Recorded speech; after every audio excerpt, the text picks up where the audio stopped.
Hey, nature photographers, it's great to be back with you this weekend, and I am looking forward to this video. No equipment review, not field craft, but perhaps a little bit of philosophy. I think this may be one of the most important videos I've done. I hope you didn't check out already because I said it's not an equipment review, and it's not specifically field craft. It's not tips about an OM1 or OM1 Mark II menu. It's much deeper than that. Today's video was born out of two recent incidents, and it got me thinking about while I was in India and photographing tigers and riding through the jungle, beautiful, beautiful jungles in forests in India. The first incident was on the unofficial OM System Ambassador Facebook page, and if you're on there, you probably notice I don't ever post in there. I generally don't post on social media except for my own pages.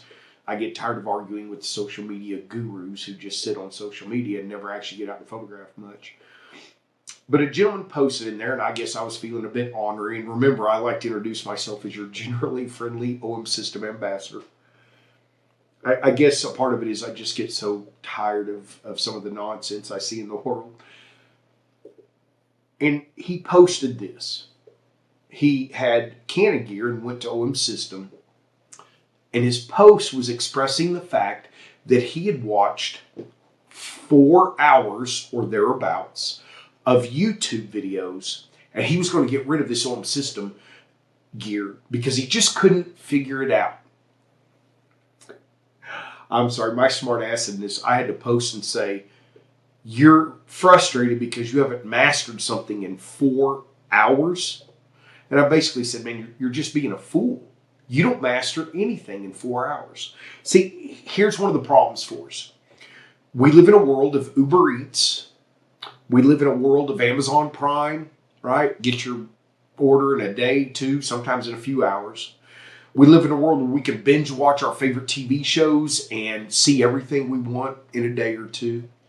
We live in a world of online master classes and instant worldwide communication with an app like WhatsApp, right? We don't have to wait on anything. So we've become very accustomed to getting what we want immediately. So here's the second incident that happened that's going to lead to today's topic. A client had hired me for one of my 3-hour private online education packages. And she wanted to break it up into 3 hours. And she's a wonderful, very sweet woman. If she's watching this, this is simply illustrating the fact. And she realized the mistake she made later. But after 2 classes, we had programmed custom mode for bird photography. She was going on a trip to Texas coast. I taught her all about using highlights. But on her own, she switched to Pro Capture, which has significant limitations on ISO, shutter speed, and aperture, and she wasn't aware of those. So she tried to go to an advanced technique way too soon. Okay?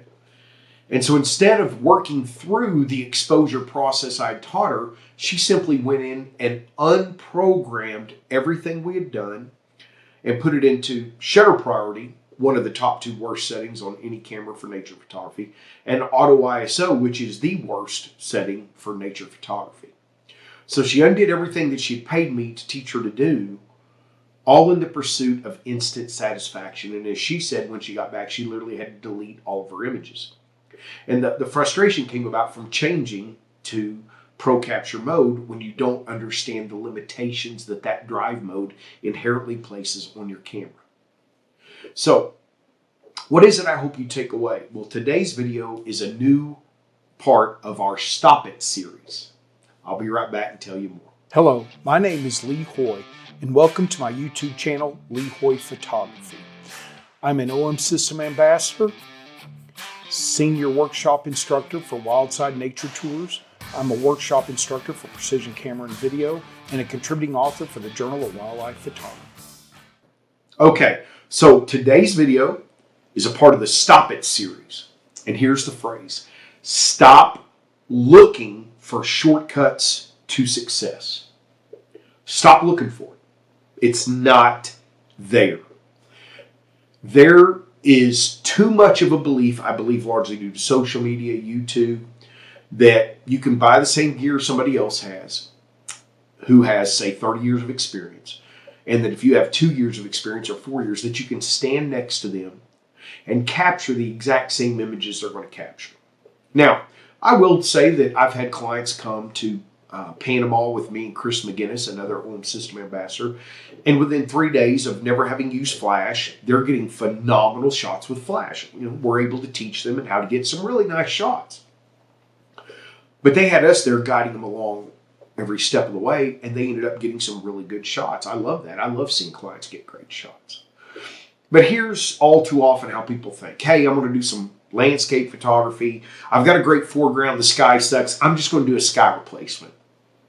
That's the Amazon Prime of nature photography. I don't want to wait for nature to provide a great shot. I'm just going to fake it. I know some people that do sky replacements. I think it's crappy. You rarely do it where you can't tell. That's my opinion. If you do it, great. At least be honest in the caption. Or you take a hawk shot and you use a long telephoto lens, and then you get a wide angle sky, and God knows you can never match up the freaking light. It's always noticeable. The perspective is off. It just sucks, and you're trying to shortcut the process. And then you aren't honest about it. It's just brutal. It's just brutal. Quit looking for shortcuts to success. So here are some tips I think I'd like to give you today that I believe if you will watch this whole video and you'll actually spend some time contemplating it, I think you'll understand what I mean. You need to invest the time in learning and mastering your system. For God's sakes, quit giving a shit about megapixels. Megapixels do not make you a better photographer. I don't need more megapixels. Fieldcraft makes you a better photographer. Mastering your system, whether it's an iPhone, whether it's OM System, whether it's some other brand, I don't care. Mastering exposure, mastering how to quickly change your settings, right? One of the reasons I began to offer the OM System Mentorship Program, which I'm going to start another one later this year. I'm redoing my website, leehoyphotography.com, where you can see about the OM System Mentorship Program, is because even in a 7 or 14-day workshop, you can't learn and master your system. And I saw this struggle over and over and over again with clients who they spent more time fiddle-farting around with their camera gear than they did taking pictures because they hadn't mastered it. And that is difficult, okay? It's hard to use a tool when you don't know how to use the tool. So YouTube and watching this video and watching my other videos, YouTube's great for getting some little tips, some techniques, quick problem solving. You got a piece off your truck you got to replace and you don't want to take to a mechanic, and you watch that video and some redneck in 2.5 minutes saves you $500, right? And I am a redneck, so it's okay if I say that. YouTube's great for learning some philosophy about nature photography. So quick tips, little techniques, things like that. But you're not going to master your system just by watching YouTube videos. You won't do it, okay? So I think you should invest the time in mastering your post-processing. There are no shortcuts to post-processing. I know AI is becoming a bigger and bigger part of it, and that has helped a lot with noise reduction and sharpening. But what is your style going to be? Is your style going to be what a computer does, or is it going to be what your creative mind applies? How depressing to think that a computer is going to take over your art. Hey, I love it for sharpening and noise reduction, but I'm not going to let AI take away the artistic approach I put into each of my images. Invest the time in becoming a master at reading, chasing, and predicting light. You have to spend time outside to do that. You have to watch the clouds. You have to try to figure out what's going on. You have to learn when dappled light is great and when dappled light sucks. You have to learn when harsh light's going to make great black and white, or when you should just go sit somewhere, edit images, and have a nice drink, right? Invest time in mastering post-processing. Invest time in mastering learning from photographers who inspire, challenge, and help you.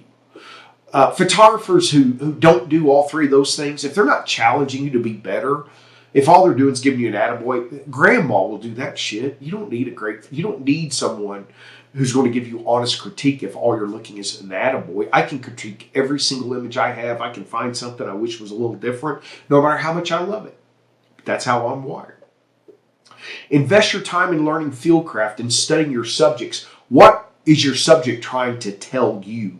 What is a landscape trying to tell you? What is a night sky scene trying to tell you? What is a bird or a mammal trying to tell you? If you learn to read nature signs, Tristan, I think his name is Cooley. I'll put some affiliate links to a few of his books I love. Man, he talks about signs of nature. Great books on how to read the wind, on how to read the sky, on how to read all water, all kinds of cool things. The more you can read nature like a book, the better you'll be able to predict when you should get your tripod and your camera and your remote out for some amazing, long exposure landscape, or when to predict when lightning might be coming and what direction it's moving, knowing where it'd be best to set up, learn to read a landscape so you don't have maybe some blooming sotol stalks that look awkward, sticking awkwardly up into your frame, so just repositioning. Learning to predict, is this particular waterfowl nervous and about to take off, or is it calm and relaxed and feeding? Is a bird preening so that I can maybe approach closer, or does it seem wary and alert and I should probably hold my position?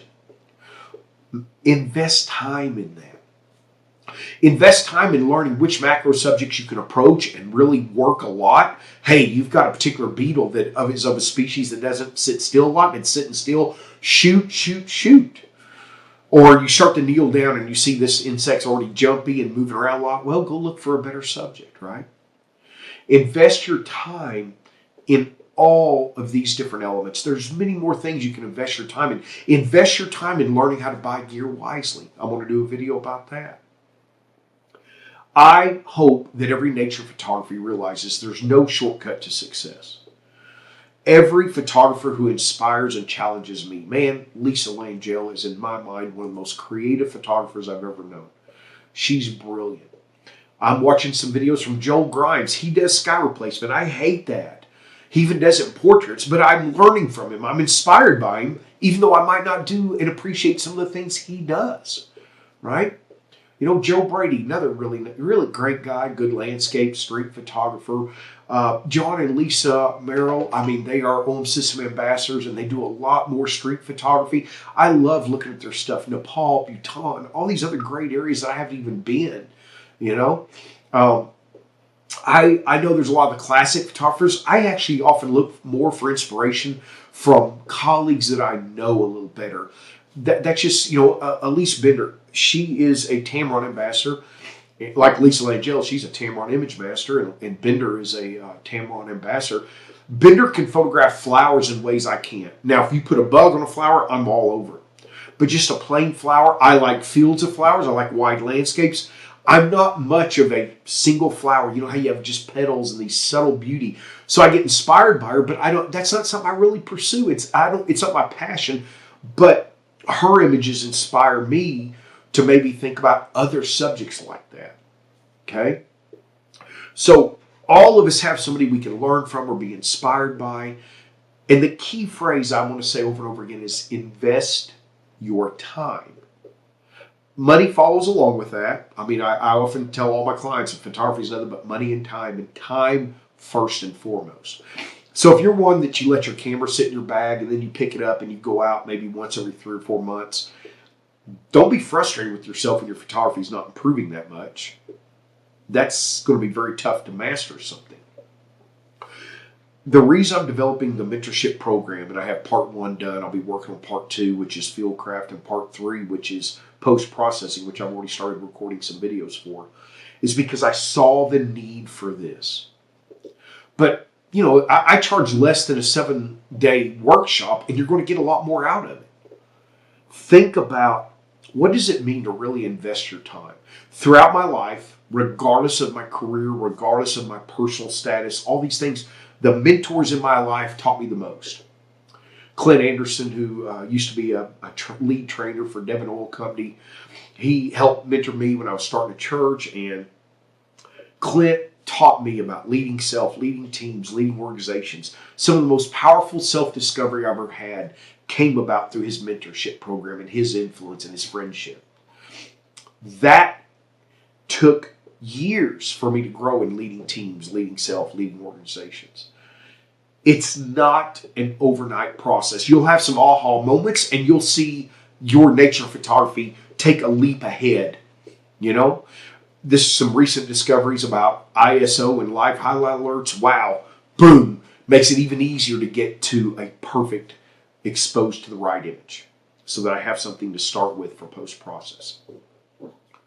I get frustrated when I see photographers frustrate themselves. I've done a video about set yourself up for success. Okay, most beginning and intermediate photographers often set themselves up for failure. And I will say you learn more from your failures than your successes if you will put the time in to learn from them. But today's video, stop looking for shortcuts to success. Oh, there's shortcuts to controls, reprogramming buttons. There's shortcuts to nailing your exposure. There's shortcuts to getting a better autofocus acquisition speed. There's some shortcuts in post-processing, but there are no shortcuts to success. If you're not willing to pay the price to put in the time and energy and effort and learning, then just be aware of that and then be content with whatever stage your photography is at. I am never satisfied with my own personal accomplishments. I am driven to get better and better and better. And for me, the beauty of nature photography is, you kind of start out on this line and your images just suck. Oh, we're starting to get better. And then it starts to level off, but there's always a slight, or there should always be a slight improvement. And that means learning. Okay? Reading books, sometimes we already know a lot of the answers. I think one of the most depressing things I hear when I go to photography festivals and I'm working a booth are people who come up and say, do you do teaching on your workshops? And I say, well, yeah, of course, I love to teach. And then they go, oh, well, we don't need any. What a waste. A, you'd be a boring-ass client, would rather not have you on a workshop. The minute you say you can't learn from somebody else, either you're so arrogant, you're so conceited, or you're so foolish, most likely that one, that you're kind of useless. There's always something to learn. There's always a way to grow. So keep this in mind. There are no shortcuts to success. Put in the time. Put in the time reading. Put in the time watching videos. Put in the time playing with your camera, mastering your controls. Put in the time attending a mentorship program or going to a skill-specific workshop. I've come up with a mastering landscape exposure, manual exposure for landscapes in Big Bend National Park I'm going to offer this fall. I'm developing some very skill-specific. I'm going to do a mastering star trails with live composite with OM system out here where I live. I live in some of the darkest skies of the lower 48. Put your time into those elements that will lead to visually compelling images, which is indeed how we define success in nature photography. Hey guys, I appreciate you being a part of my online channel. Would love to have you join me on one of my OM System only workshops, be a part of the OM System mentorship program. I will be at Precision Camera next weekend. So for those of you in Central Texas, come out, see me. I'm doing 2 new presentations and I'm looking forward to it. Get out there, go capture some visually compelling images. We'll talk to you later.